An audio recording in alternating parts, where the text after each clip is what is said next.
عرض کیا آج خاوند کے حق پہ بات ہوگی۔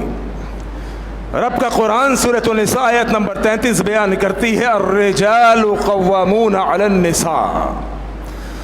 رب رحمان نے مردوں کو عورتوں پہ فوقیت دی ہے۔ اللہ رب العالمین نے مردوں کو عورتوں پر حاکم بنایا ہے۔ یہ میرے رب کا قانون ہے، اس کو کون چیلنج کر سکتا ہے؟ وہ حقوق نسواں کی آڑ میں، خواتین کے حقوق کی آڑ میں رب رحمان کے قرآن کو اگنور کرو گے؟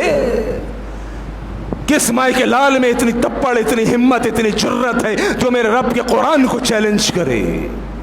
رب نے قانون بنا دیا الرجال قوامون علی النساء۔ یہ رب کا قانون ہے کہ مرد حاکمیت رکھتا ہے عورتوں کے اوپر، اور اس حاکمیت کی وجہ بھی اللہ رب العالمین نے قرآن میں بیان کی ہے۔ آج عورتوں سے کام کرانے والے بھی کان کھول کر سن لیں۔ آج وہ لوگ بھی کان کھول کر سن لیں جو عورتوں سے ملازمت کرا کے جناب کہتے ہیں کہ جناب بس ہم تو عیش کرنے کے لیے آئے ہیں، اور جو عورتوں سے، لڑکی والوں سے جہیز کے نام پر خرچہ لیتے ہیں، جہیز کے نام پر لاکھوں روپے خرچ کراتے ہیں، وہ سن لے کہ مردوں کو اللہ رب العالمین نے حاکمیت کیوں دی ہے۔ اللہ کا قرآن کہتا ہے یہ اللہ کا فضل ہے، بعضوں کے اوپر بعض کو اللہ رب العالمین نے فضیلت دی ہے۔ وَبِمَا أَنفَقُوا مِنْ أَمْوَالِهِمْ، مرد کو فضیلت اللہ نے اس لیے دی ہے کہ مرد عورت پہ مال خرچ کرتا ہے۔ آئی بات سمجھ میں؟ مرد کو رب رحمان نے عورت سے ایک درجہ اوپر دیا ہے۔ وہ کس لیے؟ وَبِمَا أَنفَقُوا مِنْ أَمْوَالِهِمْ، کہ مرد عورت کو شہزادیوں کی طرح گھر میں بٹھاتا ہے، اور جہانیہ کے بازاروں کے اندر اس وقت تپتی ہوئی دھوپ کے اندر، تپتی ہوئی سڑکوں پر جا کر وہ روزی روٹی کما کر اپنے گھر کی ملکہ کو گھر میں بٹھا کے نوالا کھلاتا ہے۔ اس لیے اللہ رب العالمین نے مرد کو فضیلت دی ہے۔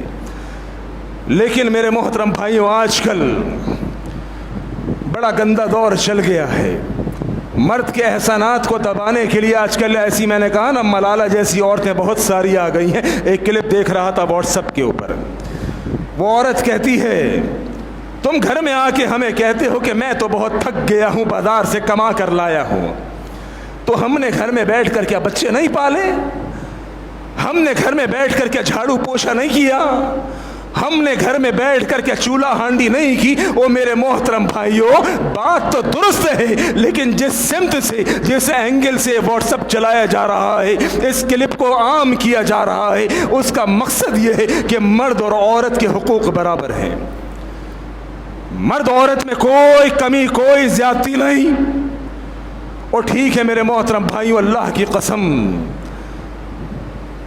2 یا 3 دن پہلے کی بات ہے، میں اپنی بیویوں کو کہہ رہا تھا، باتوں میں بات نکلی تو میں نے ان کو کہا کہ خدا کی قسم تمہارا احسان مردوں پر کم نہیں ہے۔ تم عورتوں کا احسان، تم بیویوں کا احسان مردوں پر کسی صورت کم نہیں۔ اگر ہم بازار میں جا کے، روڈ پہ جا کے اپنا پسینہ اس گرمی میں بہاتے ہیں، تجھے کما کر لاتے ہیں، تو تیرا احسان بھی کوئی کم نہیں ہے کہ اس گرمی کے اندر چولہے کے آگے کھڑے ہو کر تو ہمارے لیے روٹی بناتی ہے۔ احسان تیرا بھی بہت بڑا ہے۔ لیکن کیا کریں کہ رب کا قرآن کہتا ہے الرجال قوامون علی النساء، مردوں کو حاکمیت دے دی گئی، مردوں کو فضیلت دے دی گئی عورتوں کے اوپر، کیونکہ مرد اپنا مال عورت پر خرچ کرتا ہے۔ آئیے آگے چلیے،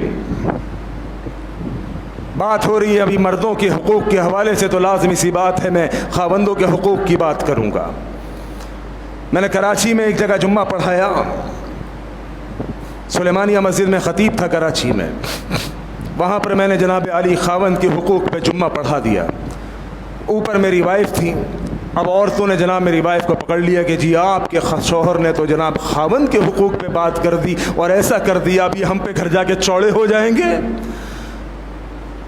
میں نے کہا اللہ کی بندی، جب بیوی نے مجھے کہا، میں نے کہا اس کو تھوڑا صبر سے کام لینا چاہیے تھا، آئندہ جمعہ ان عورتوں کے حقوق پر بھی بات ہوگی۔ خالی خاوند کے حقوق تھوڑی ہیں، بیویوں کے بھی حقوق ہیں جو انشاءاللہ الرحمن آپ کو آئندہ آنے والے جمعے میں بیان کیا جائے گا۔ بہرحال چونکہ آج خاوندوں کے حقوق کے بارے میں بات ہے تو سن لیجیے خاوند کا مقام کتنا بڑا ہے.